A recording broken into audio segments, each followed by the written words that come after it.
नमस्कार सगळ्यांना, माझ्या यूट्यूब चॅनलमध्ये तुमचं पुन्हा एकदा स्वागत आहे। मी सरिता।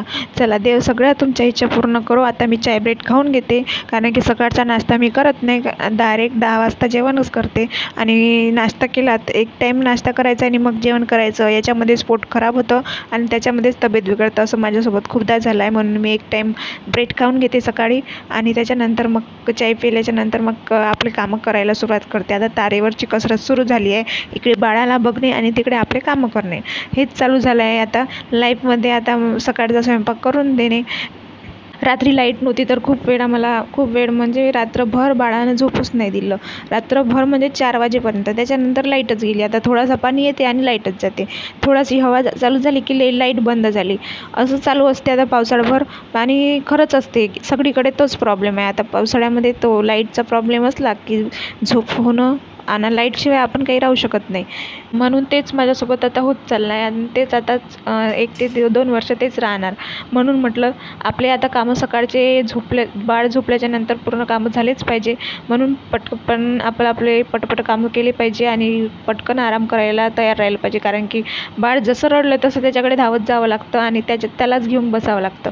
मग काय, पटकन उठली, मिस्टरांनी थोडासा भात गॅसवर ठेवला होता, त्याच्यानंतर बघितलं काय काय बनवलं, पण काहीच नव्हतं बनवलं, माझीच वाट बघत होते। 7 वाजेपर्यंत ड्युटीच्या टायमापर्यंत मला स्वयंपाक करायचा असतो, तर मग उठली आणि बघितलं तर भात होता गॅसवर, त्याच्यानंतर भाजी बनवली आणि पोळ्या टाकल्या पटकन। 6:30 पर्यंत स्वयंपाक पावणे 7पर्यंत होऊन गेला आणि त्याच्यानंतर मग ते गेले।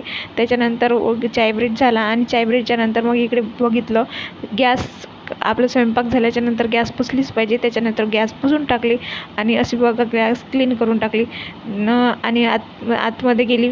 बाळांकडे बघितलं तर 2ही मुलं छान झोपून आहे बिचारे, त्यांना काय रात्री आंघोळ केली आणि 4 वाजताच केली, कारण त्याला खूप गरमी होत होती। इकडे पाणी गरम ठेवून दिलं आणि बघा आता तारेवरची कसरत, घरातली साफसफाई आणि कपडे भांडे धुणे, इकडे पाणी ठेवून दिलं गरम करायसाठी, हीटर लावलं आणि गेली फरशी पुसायला। फरशी पुसतपर्यंत टाईमपास होतपर्यंत म्हटलं फरशी पुसायला पाहिजे, कारण की सासूबाई काही पुसतच नव्हत्या, जसं आहे तसंच ठेवत होत्या आणि तसंच करत होत्या। एखादी वेळेस खूप म्हणजे येत होत्या, एखादी वेळेसच, आणि महिन्यातून 1 किंवा 2 वेळा पुसली असेल। पहिल्या महिन्यात तर खूप पुसत होती, पण त्याच्यानंतर मग तिला काही त्रास येत असेल किंवा तिचं काही ते समजत नसेल तर ती पुसतच नव्हती। एखादी वेळ यायची आणि थोडंसंच पुसून चालली जायची, 1 रूम पुसायची, दुसरी रूम ठेवून द्यायची, तसंच चालू होतं। पण माझं तसं नाही आहे, सगळं घर क्लीन केलं पाहिजे आणि छान ठेवलं पाहिजे। तर मग म्हटलं चला आपण सगळंच काम करत जायचं आणि खरंच माझे 10 वाजेपर्यंत पूर्ण कामं होऊन जाते, कपडे भांडे आणि फरशी पुसून वगैरे सगळं होऊन जातं। स्वयंपाक तर सकाळीच होतो। कामं करता करता इतकी गरमी होऊन जाते। आतापर्यंत मस्त कूलरमध्ये राहणं झालं, थंड थंड हवेमध्ये। हा आला, इतकी गरमी आहे म्हणे, बाहेर म्हणे मुंग्या चावल्या की काय माहीत नाही म्हणे। मी म्हटलं घामुऱ्या खाजवत आहे आता, कारण की पावसाळा लागला आहे, पावसाळ्यामध्ये थोडासा तू बाहेर गेला, ऊन लागली की तिकडे गरमी होते आणि त्याच घामुऱ्या खाजवत असते, काही मुंग्या वगैरे काही नसतं। मग म्हटलं चल, त्याने पण थोडंसं हातभार करतो बिचारा, कसाही असो, थोडासा मस्ती करतो आणि मस्ती करत करत तो कामं करू लागतो। चला मग, आवडल्यास लाईक करा, सबस्क्राईब